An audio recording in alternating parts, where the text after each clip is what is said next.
Dear students,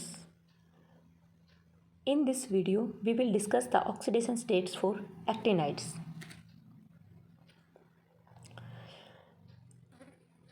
Actinides show +2, +3, +4, +5 and +6 oxidation states.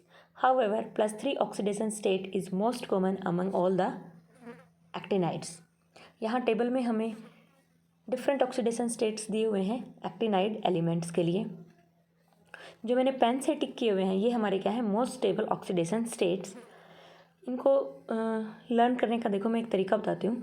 Actinium के लिए most stable oxidation state क्या है हमारा, +3, क्योंकि हमारे 3 वैलेंस इलेक्ट्रॉन हैं, तीनों को रिमूव करके ये क्या शो करेगा, +3 ऑक्सीडेशन स्टेट। अब जैसे जैसे एक एक इलेक्ट्रॉन इंक्रीज होगा वैसे वैसे हमारा मोस्ट स्टेबल ऑक्सीडेशन स्टेट भी 1 इंक्रीज होता चला जाएगा। For thorium it is 4, for protactinium it is 5, for uranium it is 6। Up to uranium the most stable oxidation state is the total number of valence electrons, but for neptunium it is +5। अब एक एक decrease हो जाएगा। Plutonium के लिए +4, अमेरिसियम के लिए +3 and then +3 for rest of all the actinides it is most stable oxidation state. Now plutonium shows all the oxidation states from +2 to +7, but the most stable state is +4. Neptunium forms +7 oxidation state also using all the valence electrons, but this is oxidizing and the most stable oxidation state of neptunium is +5. Uranium तक तो हमारे जो valence electron हैं उतना ही हमारा क्या हो जाएगा, most stable oxidation state. Neptunium के लिए +7 क्या होता है, ऑक्सीडाइजिंग होता है, तो +5 उस केस में हमारा क्या हो जाएगा, most stable oxidation state. Plutonium के लिए हमारा क्या हो जाएगा, +4। For all the elements after americium, +3 oxidation state is the most stable.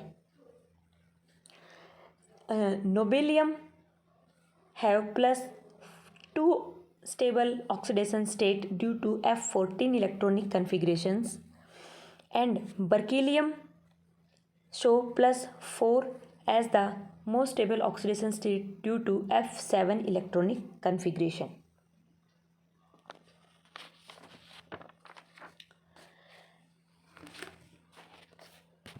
Now +5 oxidation state occurs for the elements protactinium to americium and it is most stable for protactinium and neptunium. ये हमने table में देखा भी था। It may be noted that M5 ions do not occur in solution as such, कि metal in +5 oxidation state as such solution में नहीं मिलेगा, बट ये ऑक्सोकैटाइन की फॉर्मेशन करता है जैसे MO2 पॉजिटिव, और उनकी शेप क्या होती है, लीनियर, और वो सॉल्यूशन में डिसप्रपोर्शनेट हो जाते हैं। क्या बनाएंगे, जैसे UO2 positive in acidic solution it will form uranium in +4 and uranium in +6 oxidation state, कि +5 से हमारा +4 में भी बन गया और +6 में भी, यानी इसका ऑक्सीडेशन और रिडक्शन साइमल्टेनियसली हो गया। However these ions are found in solid compounds. जो ये ऑक्सोकैटाइन है हमारे MO2 पॉजिटिव, ये हमारे सॉलिड कंपाउंड्स में मिलेंगे, बट एज सच सॉल्यूशन में प्रेजेंट नहीं होते। अब हम बात करते हैं +6 ऑक्सीडेशन स्टेट्स की। ये जो लोअर एक्टिनाइड्स हैं वो शो करेंगे +6 oxidation state as fluorides like MF6। इनके भी ऑक्सोकैटाइन भी होते हैं MO2 पॉजिटिव, इनकी भी शेप क्या होती है, लीनियर, और ये क्या होते हैं, stable. It exists both in solution as well as in crystals. Next is actinides ionic species की भी फॉर्मेशन करते हैं, जैसे M3 positive, M4 positive, MO2 positive, MO2 positive.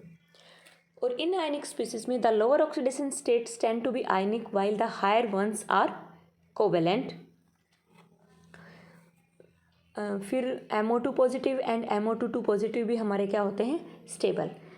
ये जो ऑक्सोकैटाइन्स हैं +6 ऑक्सीडेशन स्टेट में हमारे solution as well as solid compounds में मिलेंगे, और +5 में हमारे सिर्फ क्रिस्टल्स में मिलेंगे, not found in solution form. The next property is ionic radii and actinide contraction. Like lanthanides, these also show actinide contraction.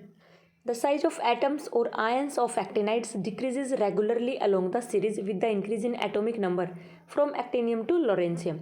This steady decrease in the ionic radii with the increase in atomic number is called actinide contraction. ये actinide contraction M3 positive और M4 positive ions के लिए हमें figure में show किया हुआ है। देखो M4 पॉजिटिव आयंस का साइज़ कम होगा तो उनको हमने नीचे शो किया है, M3 पॉजिटिव के लिए जो कर्व है वो ऊपर शो किया हुआ है। This contraction is due to the shielding imperfect shielding of 5f electron by another in the same subshell. Therefore, as we move along the series, the nuclear charge and the number of 5f electrons increases by 1 unit at each step.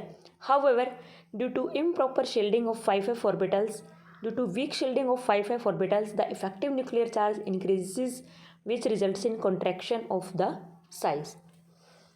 कि हमारा atomic number भी 1 unit increase कर रहा है और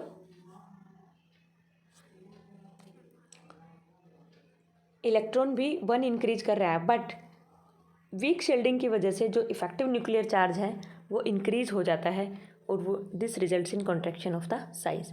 but एक difference है lanthanide से, there are bigger jumps between the consecutive members as compare to lanthanides. This is due to lesser shielding of 5f electrons which results in more increase in effective nuclear charge and therefore larger attraction. कि 5f orbitals का जो shielding effect होता है वो 4f से भी क्या होता है, weak. Therefore effective nuclear charge increase हो जाएगा एंड देयरफॉर लार्ज अट्रैक्शन, और साइज में हमारा क्या हो जाएगा, डिफरेंस। ओके बेटा।